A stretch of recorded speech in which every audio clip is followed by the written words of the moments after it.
This is Todd, and I'm here with Matt. Yes. Oh, me. Yeah. For convenience sake, today I am Matt. Matt and Jame Cramer from Holy Soldier. Say hello. Hey, guys. This is Rack Talk, and we are here to talk about rack gear. What else? Because rack gear is amazing. Now, our special guest today from Holy Soldier, which was an amazing band and one of my favorite bands of the time, wanted to give you a minute to just introduce the band itself, how you got rolling, how you got going, sort of in a nutshell. Can you give the audience just sort of the compacted timeline? Sure. Yeah. So back to 1985, a friend of mine, Robbie from high school, we got together and he introduced me to Andy Robbins, and we put the band together. We started rehearsing in this little warehouse in Long Beach, California. And the first incarnation of the band was Pete Kearney, Larry Farkas, who went on to do Vengeance later, Andy, myself, and Robbie.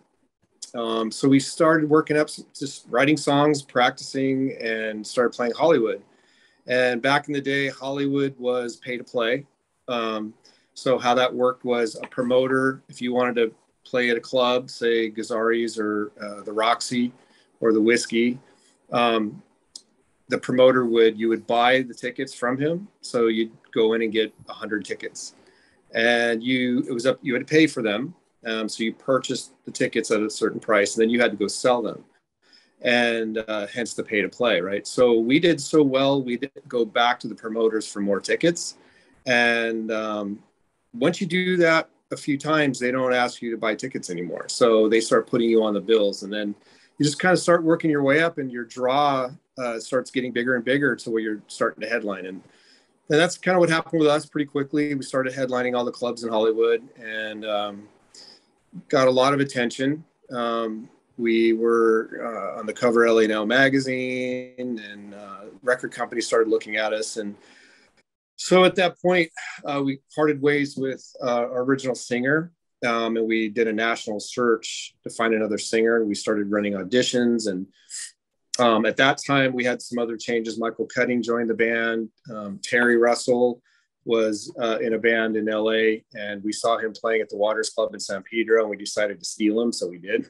So we stole Terry, and Mike was living in Fresno, and he came to one of our shows, and we got introduced to him, so we invited him over to rehearsal one day, and so that was Holy Soldier minus the singer. So then now we had to go through the very, very, very, very painful process of auditioning singers. So we got a demo tape from Steve Patrick, and he had done a few song EP with his brother, and he just had like a unique voice, and we thought this could be interesting. So we flew him down and we ran through some songs, and we decided that we'll give it a shot. And so he moved down to Los Angeles, and we had a warehouse in Gardena at the time that some of us were living in. And we just started working up songs and went back out and started playing the clubs again, because we had took a break during that time of looking for a singer, and right back in it, started selling out the clubs. And then we worked up a record deal with A&M Records, and we got hooked up with David Safiro to produce that first record. And we went to Fresno, California, to Michael Cutting's mom's ranch, and we took about 6 or 8 weeks of writing and pre-production, which was a lot of fun. It was like a big frat party for 6 weeks. We're just working hard all day, and we'd go inner tube down the river, and just go swimming in the pool, and just, it was a lot of work. And then we got everything dialed in to hit the studio, and then we recorded that first album, and it did pretty good. So that's pretty much, we're all Southern California guys with the exception of Steve. And after that first record, Steve left the band for personal reasons, and Eric Wayne joined the band. He did that first tour with us, actually, and then Steve came back to do Last Train. So instead of Fresno, we went to Seattle to David Safiro's house, and we did the same process, 6-8 weeks or so writing and pre-production. And then we did the record and did that tour. And that was also a good tour. And then a little later came back together again, one more time, right? And then yeah. So at that point, after the Last Train tour, we got home and we were going through some issues with the record company, and I had a really, really internal struggle, life choice decision to make, and I had an opportunity for a career, and it was one of the hardest decisions I ever made. So I left, and it was a hard conversation because Andy and I, we're the founding members of the band, and so so let me back up. So the Last Train tour, Scott Soderstrom joined the band because Michael left for personal reasons, and so Scott did the Last Train album with me and Andy and Terry and Steve. So after that tour, I left because I just felt like there was something I had to do, and Michael came back. So Michael replaced me, and they went on to do Promise Man. So that was a really, really odd time for us in our type of music because, I know we get labeled as a glam band. I never saw us as a glam band. I think our music wasn't, really, poppy. Wasn't like that. Very glam. It was more metal.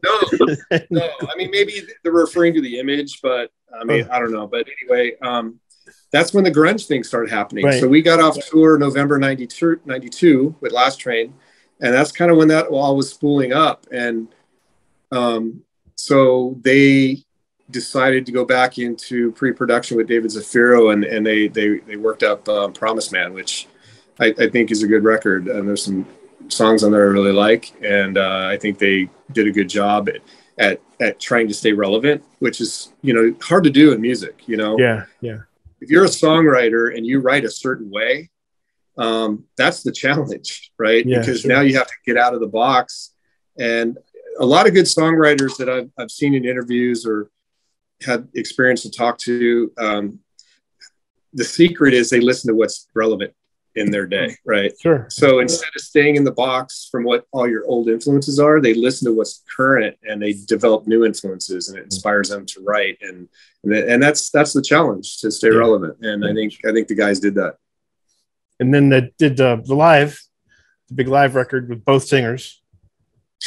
Yeah. And I got invited to come out and do that too. And then I think scheduling just didn't work out, so I wasn't able to make it. But it was kind of like everybody that had been in Holy Soldier over the album years came to do that record. So sorry I missed it, though. It would have been fun. The great way to really good live. Yeah.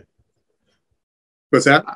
That was a really good live. I listened to it quite a lot, and the singing it's all right. I mean, you can hear the the strain on his vocal cords that it has put through, but the guitar playing and the drumming and everything, it was spot on. Yeah, so that was the challenge for Steve. Is when you go into a studio and you are challenged vocally like that. Then it's a challenge to sing that every night, and then we did some reunion shows in 2005, and Holy Soldier actually got back together and we did 4 or 5 shows. And when Steve came out, it was a challenge to sing like he used to, because if you're not, he had done country music for a while, and I think he did a country record. So yeah, to come back and sing that stuff, I wouldn't want to try it. As a guitar player, it's easy. You just you practice and you play it. But a singer, that's different. Voices change over time. It's just natural, right? Yeah. He has a difficult thing to try and recreate as well, because if you listen to the first 2 records, I mean the amount of the skill he needs to have. I mean, it's amazing. He's a fantastic singer. Yeah. The high He's notes, a really good lyricist too. Yeah, 100%. So yeah, no, I understand. You have to take care of that voice, and if not, see what happens. If you look at Michael Sweet from Stryper, I mean, he's kept his voice, pristine almost. So that's, you win some, you lose some, I guess. Sure. Some Yeah, have it and then something- you listen to Steven Tyler, he sounds the same, and he's getting up there, and there's certain singers that just never lose it. I have a friend of mine who just messaged me last night. He just went to Iron Maiden, and Bruce Dickinson sounds the same, and they've been doing it for over 40 years. So, and his stuff isn't easy to sing. So he's just one of those really fortunate people that have the genetics, I think, to maintain his voice like that. Not every singer does. I mean, Jeff Tate, who I adored as a vocalist, his voice just started to change over the years. And so now trying to sing Queen of the Reich or something, you can hear him really struggle to try and do that. Yeah. And it just happens, But going back, one of my favorite. Go ahead. I'm sorry. I was going to say going back to yours, but before that, tell me what you were going to say. So one of my all-time favorite 80s rock singers was Sebastian Bach, because he could get that just down growl, and then he can transition to this really clean, all in one breath. And not a lot of people could do that. And even for him, he's still out doing it. He doesn't quite sound like he used to. It's as you get older, it's just hard to do what you did in your 20s. Yeah. Sort of like with Black Lawless, actually. He has a very special growly voice, but he did the cleans very well. But you listen to him today, you can tell it's changed, but he still kind of has it in a good way. Mm-hmm. Mm-hmm. So, yeah. Not easy to do. But going back to your sort of start, you're in LA, you're on the Sunset Strip with all of those bands, and it's sort of blowing up, right? It's becoming a global thing. Right. And all these bands are coming to the Strip and everybody's flyering. And if you in the audience have seen Decline of Western Civilization Part 2, The Metal Years, it goes into this, phenomenon that was sort of happening at the time. And you guys broke attendance records at Gazzari's, the big club on the Strip. Yeah. People are paying money to packing the place to see you guys, play. And that must have been pretty cool. It's super humbling, actually, because I'm a surfer guy from Orange County, and when you start packing places like that, it's humbling. It was never ever like, they're all coming to see me, see us play. It was never an ego thing. I was always humbled by it. But you mentioned Gazzari's, so on the front door of Gazzari's, they had these stars placed above the door with band names on it, and they were the highest sellouts ever. And it was Van Halen, The Doors, and then us. And there's a couple bands, but we had the second largest attendance, I think, at Gazzari's, next to Van Halen, and a technical sellout, I think, was around 300 something, 320. And I want to say they had 700 people in that place, and you couldn't move. It was really uncomfortable. Yeah. So, and it was so bad that there was fire marshal had to shut the shows down a couple of times. But and then the Whiskey A Go Go is the same thing. It's not a very big club, and the same thing. They always, the promoters will always pack it way over what the attendance limits are, and we had the same phenomenon happening there. So it was a lot of fun. Nobody knew back then that was going to be a thing. That people now look back on the 80s, Hollywood scene as this, time in music history. Like I do. You guys lived it. I'm stuck here, fucking 20 years old. I don't have a clue. So it's, I know. Nobody knew that was going to be a thing, but you're walking around Sunset Strip, passing out your flyers. You got your hair all done up, and you're trying to look good. So the girls all come to the show, and the guys want to go because the girls are coming to the show, and that's how you fill the places up. And we were playing. I remember Guns N' Roses would be playing like the Cat Club in Hollywood, and we'd be playing. We were selling out Gazzari's, and I think at one point, they were a big draw in Hollywood as well. But Warrant went through this period of looking for a singer, and they weren't really drawn very well for a while. And then Janie was in a band called Plain Jane, and he left that band to join Warrant after he came to, when we were looking for a singer before we got Steve. A friend of mine hooked me up with Janie, and he came to the studio, and we ran through a set for him. And, to your point, we're not really a glam band musically, so it wasn't really a good fit for him. And then he wound up joining Warrant, and then they got hooked up with Mutt Lange, and they took off really big. But it was just that time. We were all playing together, all playing. Andy sent me a snapshot of a marquee. I totally forgot about it, but we opened up for a band called Silent Stranger, and then it was Nirvana and us. And I didn't know who Nirvana was. They were from Seattle. And then now you look back, we're like, holy crap, we played with Nirvana. Wow. Yeah. So that would have been a show. You're in it. You don't know it's going to be a thing someday, but you're just in it, living it. And it was a good time. It was fun. It's just sort of what was happening around you. You didn't really, I guess, from inside of it, it's difficult. Oh, this is going to be a moment in cultural history that they'll talk about for decades. It's not that kind of a thought. It's just, we're here making music, playing shows. We're just doing our thing. Right. Exactly. Wow. Well, looking back at what it sort of became just globally, the way it changed music, it changed fashion, and changed everything. What do you think now, just sort of looking back into it? What's the sort of perspective on that? Well, it's funny because now with, Sirius Radio, I've got the hair metal channel on there, and you start listening to it, and there were bands or music then I didn't really care for, partially because we played the clubs together and I thought, they didn't have a lot of substance. And then now you listen to it now and you're like, it's not bad, because you're kind of you're listening to it kind of objectively now, because all this time has passed. You're just hearing it for it being a song, Right. Yeah. But looking back, I mean, there was a lot of talent. I mean, that was the age of the guitar heroes, Dokken, Lynch. There were so many great players, John Sykes.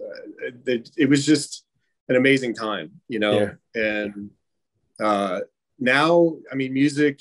You got some good bands out there. I mean, there's some bands still trying to keep it alive. Especially from Sweden and Finland, there's the good old, they nailed it. Mm-hmm. But here in Norway, for example, there's basically just me, and then there's all the black metal stuff, and then it's become a different thing now. I mean, now the metal sort of blew up and became a huge phenomenon, and then shifted to grunge, right? And now metal still lives. It's just it moved to Europe. Right. For some reason, it's just over there, That's true. Yeah. So now it's still a thing, just not an American thing as much anymore. Still, the influence is still there. I mean, there are a band, Santa Cruz. Have you heard the band called Santa Cruz? Mm-hmm. Guy named Archie Cruz. They basically play sort of 80s glam metal. And he's a young guy. And they just sound like they're from the Sunset Strip. They totally sort of.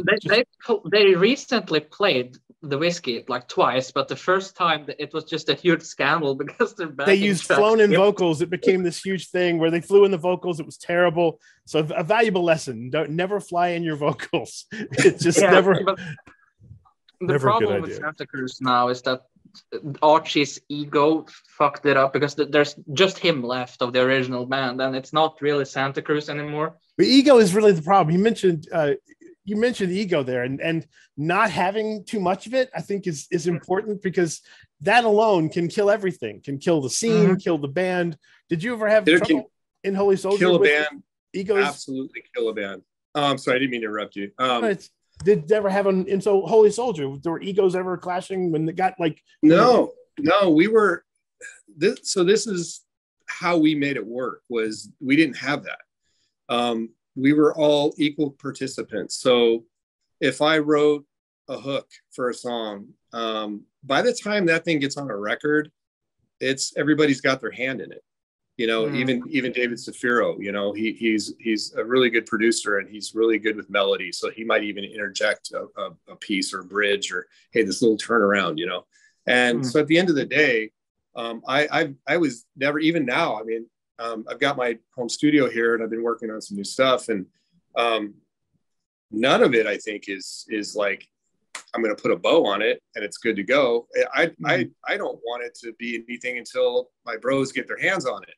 And that was the collaboration magic with Holy Soldier. So there was no egos. One, we didn't allow it. We kept everybody in check. And two, I think everybody just was really just humble, you know. Nobody thought they were ever that great. And, you know, for me, I don't think I'm an amazing guitar player. I think I write good melody. I think I've got it. I have to disagree. You are an amazing player. I appreciate you being humble there, but I've heard you play as a teacher, guitar instructor myself. You're an amazing player. Well, thank you. I sit there in my room hours upon hours per day trying to do what you're doing, and I can't fucking do it. So, you know, as I said earlier, you're kind of, as you said that you had all of these legends and, you know, guitar heroes, but to me, you are a guitar hero, and I don't think you realize how big of an influence you have on people. Well, thank you. That's an honor. I appreciate that. I really do. But, you know, when you really look at the talent that's out there, like, oh my gosh, I go on YouTube now and I look at these kids that are putting videos up. I'm like, you got to be kidding me, right? Like 15, 13. How do you play that good? And you're 12. I mean, right. Let them sit down and write a song and play it in a band, and they'll struggle. Because you just made a really good point. When I was 12 or 13 or maybe younger, I was one of those people like prodigy. I got, you know, pushed into like the acoustic guitar. I didn't want to. I didn't like it. I was super fucking good. I could have probably been, you know, I could have probably had a record deal if I kept it going, but I stopped. So, you know, I didn't have the interest for it, and I was forced. And that's a big part of that with all these kids on YouTube. It's the parents that, you know, because they utilize the fact that they're young and they learn like that. It's almost like stage kids and stage moms where they get their kids to be actors and stuff like that. Yeah. The kids don't always look like they're enjoying it. There is that. No, that's a big part for me. A lot, like almost a trained monkey, and I'm impressed at their skill. But I do look at them and think this kid is not having any fun. Now some do clearly, but there are a lot that look like they're being forced to perform on cue, you know, for the parents. Yeah. But as you say, also, Matt, there's a difference between being a technical player and then, you know, writing a good song. Those are so different, really different skills. I can sit and listen to whoever's the most technical, blah, blah, blah, you know, and I just sit there like, okay, yeah, that's cool. But if I sit and listen to Wasp or Twisted Sister or Holy Soldier, and then I pick up my guitar and I play along, you know, I play until I'm fucking drenched in sweat and, you know, tired, because there's the element of feeling the music instead of just being technically proficient. I remember hearing those Holy Soldier songs, and the first time I heard it, I thought, wow, this is just an emotional connection to the music. It's so strong that it's not like other music from the era that started to feel predictable and formulaic, and it didn't feel that way on the first record at all. You know? Me and my band, actually, we were testing a new singer a few weeks ago, and I picked a Holy Soldier song, and it was The Pain Inside of Me, and it was that one, just to test the singer. And, you know, we played it, and the energy just went through the roof because of the music was so good. I was so sweaty, I could barely play. You know, my hands were sliding everywhere. That was a killer song. Yeah, it's fucking badass. I'm still trying to learn the goddamn solo. Well, I'll have to teach it to you at some point. Yeah, Michael said he was going to record a video, but I haven't heard back from him, so I guess I'll just, so that's the key. And you just brought up a really good point. And I think that's where I've always been comfortable with my ability and my playing, is that I feel like I feel the music when I write it. And I'm a big fan of melody. And when I write, it comes from the heart. So when it comes out, and it's really good to hear from you that you feel it when you listen to it, because that's the intention. You can be very technically great and play every amazing arpeggio. And I've seen a lot of guys like that, and they cannot write a song to save their life because they can't get past the technical piece. Like they think they have to overplay everything, or they're getting on. they're getting the theory all in there. It's like, okay, well, I'm going to go to a flatted fifth, and it's like, no, just create music, and that's how I do it. And like the See No Evil, like, so that was a riff I had in another song, and I played it was that just wrong. I played that so wrong. God damn it.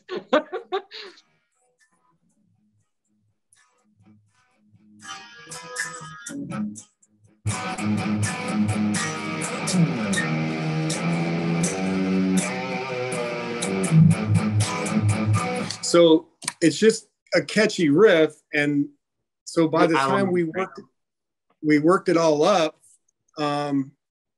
you know, we worked the bridge, and then the verse, and by the time we all got our hands in it, it was what it was.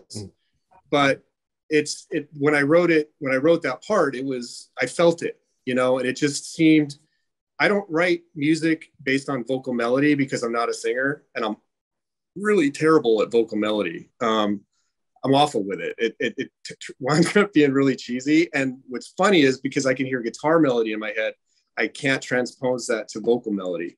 And so I always rely on the singer for that. But my hopes that when I put it out and we all get together and make it a song, that's what comes across, is that you feel it. Like you feel that emotion that I felt when, you know, I played it or wrote the part. And it's super flattering to hear that's how it comes across, because that's the intention. But I don't think everybody writes that way. And I think that's the key. And and there's no magic sauce. There's you know, there's no magic formula. And like you made a great point about the formulated songs of the 80s. I mean, you know, it was just, some of it was really cheesy. And there's a band called Danger Danger. Okay. And they had some kind of, you know, real bubblegum cheeseball songs. But dude, Andy Timmons is one of my amazing. I can tell you right now, he's probably one of the best guitar players on the planet. I mean, he's so fantastic, and his level of ease that he plays with and the notes he chooses, I can't even begin to understand how his brain works. But then he transformed from that to now he writes these amazing, you know, instrumental songs that inspire me, you know, and I can tell it's coming from his heart, and that's why it works. Speaking of which, are you going to be putting out some instrumental music or some stuff?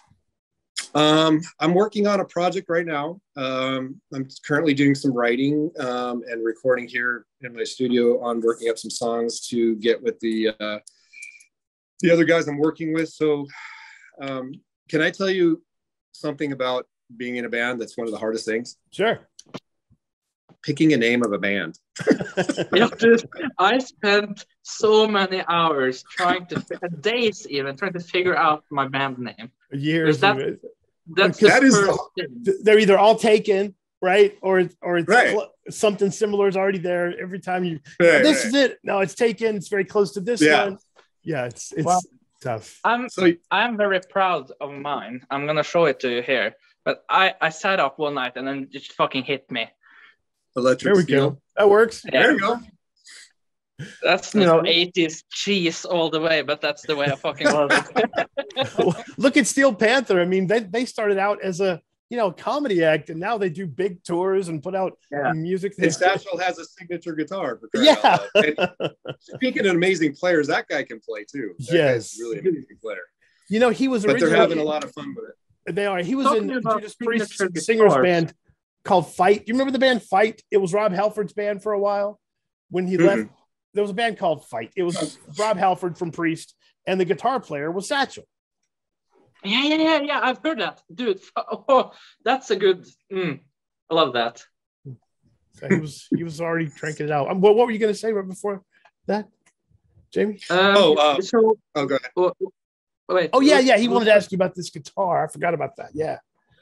So we were talking a bit earlier before you came, Todd, and he told me something interesting that I didn't know. You know Westone, right? You know my Westone Dimension. Yeah. So apparently they're going to start up the brand again. Oh, well, cool. Yeah, so maybe Jamie, you want to tell him a little bit about that first, and then I can shoot in something after.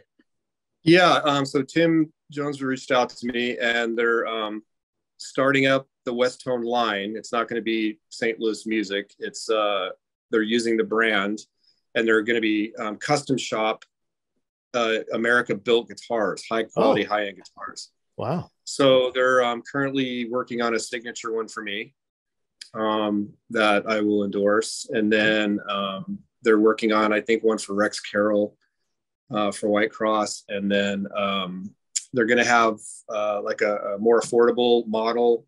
And then I think they're starting out with the 2 signature guitars, and they're hoping to get some out for the NAMM show next year. But if not, it'll be the following year. But wow, awesome. Yeah, so I'm working with them right now. It sounds like I wish them the best. I hope it works out because, you know, handmade, custom shop quality guitars are really a great thing. Yes, definitely. You know, so, the more custom shop guitars in the world, I think the better, really. I agree. You know, the dinosaurs didn't have guitars, and look what happened to them. Right. See, it's the end of civilization if you don't have good guitars, people, and good gear. Right. Well, so yeah, I'm working on a project. It's not Holy Soldier. It's not a Christian rock band. It's something different. I've got a couple people that are kind of reputable that have done some cool stuff, and we'll announce it once we get it all buttoned up. Cool. Well, we definitely look forward to that. Just in the few minutes we have left, because this is Rack Talk, I wanted to ask you, when you were sort of touring around and stuff, did you always use amps or rack gear? What was your thing? So I had an old 100-watt Marshall, and I used a Mesa Boogie Mark III in my rack. So I had a big flight case with my 2 amps in it, and then I was running like a Furman PQ3, and I forgot what delay I had because it was so long ago. So I had a compressor, a noise gate, a delay, and then the Furman and the Boogie. And that was my main rig. And I'd go between the Boogie and the Marshall. And that was it. I didn't have like this giant, I mean, it looked good because you had the 4 or 5 racks, and then you had the light bar, you know, coming down. So it looked kind of impressive. But yeah, I like, and I wasn't a big pedal guy. I didn't run a lot of pedals, and I still don't. You know, like Zach Wilde, he's got the same 4 or 5 pedals he used in high school, you know. Right. And you know, they say your sound is all here in your hand. Yeah, tones in the fingers. Yeah, it is. And Zach, you know, he sounds like Zach no matter what he plays through. So yeah. But that was my rack. Wow. I had one pedal. It was a Boss DS1, and I traded it for this Ibanez RG. It's a good trade. I can't stand pedals. Yeah, I'm not a big pedal guy. So I built when Holy Soldier did the reunion stuff in 2005. I'd gotten rid of a lot of my stage gear. You know, I had 4 full stacks, and you know, my flight case, and you know, being out of music for many years, you know, I when I walked away from Holy Soldier, I literally didn't play my guitar for like 10 years. Like I walked away. Wow. It was, and then I could fucking never do that. Holy shit. Yeah, no, it was a really weird time for me, and then yeah, I circled back, and like, I mean, I play every day. I'm writing. I'm like super immersed in my music again, which it feels really good. But you know, I got rid of a lot of that gear. And so when we decided to do the reunion stuff, I started going online and buying I bought some pedals. I bought a Line 6 delay pedal, and you know, I bought a half stack at JCM 900 I have over there. And that was it. And then after we did those shows, I just, you know, I've got my studio here with my Fender Twin, my Spark amp, which is a lot of fun, and the Spider 240. Marshall's too loud to play in here, but right. And yeah, so you know, with modeling now, it's, you know, for small spaces, you can't really beat it.